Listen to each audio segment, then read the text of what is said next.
बिस्मिल्लाहिर्रहमानिर्रहीम। अस्सलाम वालेकुम माय यूट्यूब फैमिली। उम्मीद है आप लोग खैरियत से होंगे। आज मैं आपके लिए लेकर आई हूँ बिल्कुल यूनिक रेसिपी शामी कबाब की। तो आप लोग ये शामी कबाब ज़रूर ट्राई कीजिएगा। इसमें हमने सौंफ का इस्तेमाल किया है और ये बहुत ही मज़ेदार हमारे कबाब बनेंगे। तो आप लोग ज़रूर ट्राई कीजिएगा। चलते हैं किचन में इसको बनाने के लिए। मैंने आधा किलो गोश्त ले लिया यानी कि 500 ग्राम, और ये आधा किलो दाल है यानी कि चने की दाल है 500 ग्राम, और ये देखिए 6 अदद लहसुन है, देख लें आप, और ये अदरक का पीस है इतना बड़ा, ठीक है। और ये साबित धनिया है 1 टेबल स्पून, ये नमक है 1 टेबल, ये तो बगैर हड्डी का। और देखिए इस तरह के इसके पीसेस कर लीजिएगा, ज़्यादा छोटी बोटियाँ करने की ज़रूरत नहीं। इस तरह हम पीस करेंगे ना तो इसके रेशे बहुत अच्छे आएंगे, ठीक है। देखिए हमने ये 3 गिलास पानी ले लिया, जो कि हमारा पानी गर्म हो रहा है। अब हम इसके अंदर गोश्त शामिल करेंगे। देखिए कितना अच्छे गोश्त के पीस काटे, बस आप इसी तरह रखेंगे ना तो आपके कबाब में रेशे बहुत अच्छे आएंगे और बहुत ही मजेदार आपके कबाब बनेंगे, ठीक है।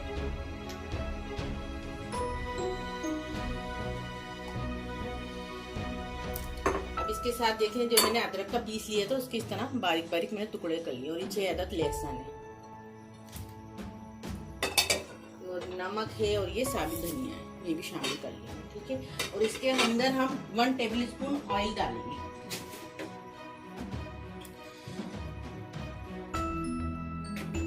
बस हमारे ये गल जाएगा, हमने इसको गलने के लिए रख दिया। और ये दाल है हम इसको भिगा देंगे। जब हमारा गोश्त हाफ डन हो जाएगा तो फिर हम ये दाल इसमें शामिल कर देंगे। देखिए हमारा ये गोश्त पकते हुए तकरीबन 10 मिनट हो गए हैं। अब हम जब हमारा गोश्त को पकते हुए 10 मिनट हो गए हैं तो अब हम इसके अंदर 1 अदद प्याज डालेंगे, जो कि मैंने दरमियाने साइज की काट ली थी। ये हाफ टी स्पून हल्दी है, और ये 30 अदद साबित मिर्चें हैं। मैं आपको तमाम मसाले स्टेप बाय स्टेप बता रही हूँ कि आपको परेशानी ना हो, ठीक है। एक साथ नहीं बता रही, बाद लोगों की समझ में नहीं आती। बस अब इसमें हल्दी भी डाल देंगे, ठीक है। जब हमारा गोश्त हाफ डन हो जाएगा तो जब हम इसके अंदर चने की दाल डाल देंगे, ठीक है। गोश्त को तकरीबन गलते हुए आधा घंटा हो गया और ये हाफ डन हो चुका है, और देखें इतना पानी है। अब हम इसके अंदर दाल डालेंगे जो हमने भिगाई थी, और मैंने देखे इसको छान के भी रख ली थी। अब ये दाल शामिल करते हैं। दाल भी हमारी अच्छी तरह गल जाएगी, इसी पानी में पानी और मत डालिएगा, ठीक है। जब गल जाएगी दाल तो फिर मैं आपको बताती हूँ फिर क्या। जब तक गल रहा है तो मैं आपको बाकी चीज़ें बता देती हूँ, ठीक है। ये मैंने पुदीना लिया है यानी कि 1 प्याली से थोड़ा सा कम है, बारीक बारीक काट लिया है। हरा धनिया है आधा प्याली, हरा धनिया कम डलता है, पुदीना थोड़ा ज़्यादा डलता है।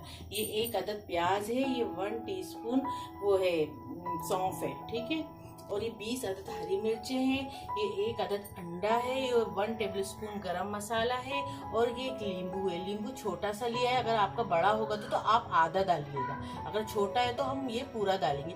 और थोड़ी सी अदरक है यानी कि 1 टीस्पून अदरक है, जो कि मैंने बारीक बारीक काट ली है। हम ये सौंफ और ये प्याज को फ्राई करें। पैन में 3 टेबल स्पून ऑयल डाल लिया था, ये हमारा गर्म हो चुका है। हम इसके अंदर प्याज और सौंफ डाल देंगे, इसको हम फ्राई कर लेंगे, हाफ फ्राई कर लेंगे, ज़्यादा लाल नहीं करना। ये सौंफ और तली हुई प्याज वाले कबाब है। इन कबाब की खास बात ये होती है कि ख़राब नहीं होते, आप काफ़ी दिन तक फ्रिज में रख के खा सकती है। और वो जो हम कच्ची प्याज वाले बनाते हैं, जो ऊपर से कच्ची प्याज ऐड करते हैं, वो जल्दी ख़राब हो जाते हैं, ज़रा उसमें डर होता है। लेकिन इंशाल्लाह वो भी बहुत जल्द मैं आपको बताऊँगी। ये जब हमारी हाफ फ्राई हो जाएगी ना तो हम इसको निकाल के इसको भी पीस लेंगे मोटा मोटा, ठीक है। और ये जो मैंने हरी मिर्चें निकाली हैं 20 अदद, इसको भी हम पीस लेंगे। प्याज ना हाफ फ्राई हो चुकी है, देखिए आपको पिंक पिंक सी ज़रा नज़र आ रही होगी।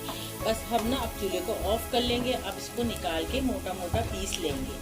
इस कबाब की खास बात ये है कि ना इसकी खुशबू भी बहुत मज़ेदार होती है और बहुत ही अच्छी खुशबू होती है, ठीक है। अब हम इसको भी मोटा मोटा पीस लेंगे। अच्छी गल गई है, बस ऐसे ही गलानी। खिली खिली दाल भी हो रही है और गल भी गई है, और देखिए ज़रा गीलापन भी है। जब ज़रा हल्का सा ठंडा हो जाए ना तो आप इसको पीस लीजिएगा मोटा मोटा, बिल्कुल बारीक नहीं करना, ठीक है।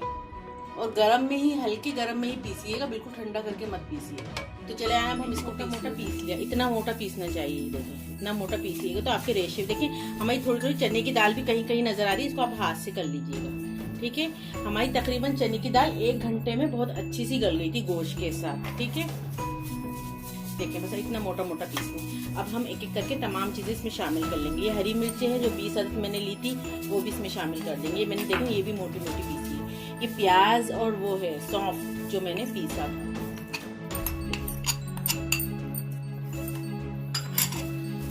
और ये हरा धनिया पुदीना है जिसे मैंने बारीक बारीक काट के अच्छी तरह से इसको धो लिया। और ये पिसा हुआ गरम मसाला है। और ये जो मैंने अदरक ली थी ना, समझ लिए 1 टीस्पून ली थी शायद, इसको भी मैंने मोटी मोटी ऐसी कर ली है, क्योंकि ये मुंह में आती है ना तो बच्चे वगैरह पसंद नहीं करते बच्चे, तो इसलिए मैंने जरा इसको अदरक को मोटा मोटा पीस लिया। ये एक अंडा है, इसको मैंने देख लिया था और फिर देखे फेंट लिया है, ये भी शामिल कर लेंगे। और ये एक अदद इसमें नींबू है, ये हम अभी थोड़ी देर में शामिल करेंगे, जब तक हम ये तमाम मसाले अच्छी तरह मिक्स कर लेते हैं हाथों से। और नमक डाल के देख लीजिएगा, मैं आपको बताती हूँ, हमेशा बोलती हूँ कि नमक ज़रूर चेक कर लीजिएगा, कम नमक अच्छा नहीं लगता, पूरा टेस्ट नहीं आता। ठीक है, जब ये थोड़ा सा अच्छी तरह मिक्स हो जाएगा तो फिर हम इसमें लेमन जूस मिला देंगे जो हमने एक अदद निकाला है छोटा। और नमक भी टेस्ट कर लीजिएगा आप। तो मिक्स कर लिया, हमारे ये नींबू का रस रह गया था, ये भी शामिल कर देंगे। अगर आपको मिर्ची कम लग रही है तो आप 1/2 टीस्पून गरम मसाला और शामिल कर सकते हैं। और नमक अभी मैंने 1 टीस्पून मजीद डाला है क्योंकि मुझे कम लग रहा था। बस अब इसको मिक्स करके फिर हम छोटी छोटी सी टिक्कियाँ बना लेंगे। इसमें मिक्स कर ली है। अब मैं आपको बताती हूँ कबाब कैसे बनाएंगे। अगर आपके ना गोल सही से ना बने तो हल्का सा हाथों पे ना ऑयल लगा लीजिएगा, तो इससे ना बहुत अच्छे बनते हैं, बिल्कुल चिपकते नहीं। देखें, ऐसे गोल गोल टिक्कियाँ बना लीजिएगा। आपको जितनी अपने हिसाब से चाहिए, जितनी मोटी चाहिए, अगर पतले चाहिए तो उस हिसाब से भी आप बना सकते हैं। ठीक है, बस ये तैयार।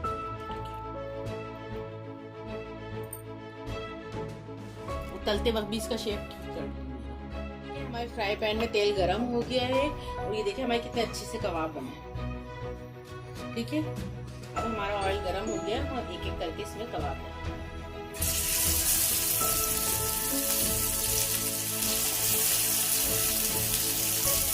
कबाब की इतनी अच्छी खुशबू आ रही पूरे हमारे किचन में बन रही है। कबाब की ना खुशबू बहुत अच्छी है।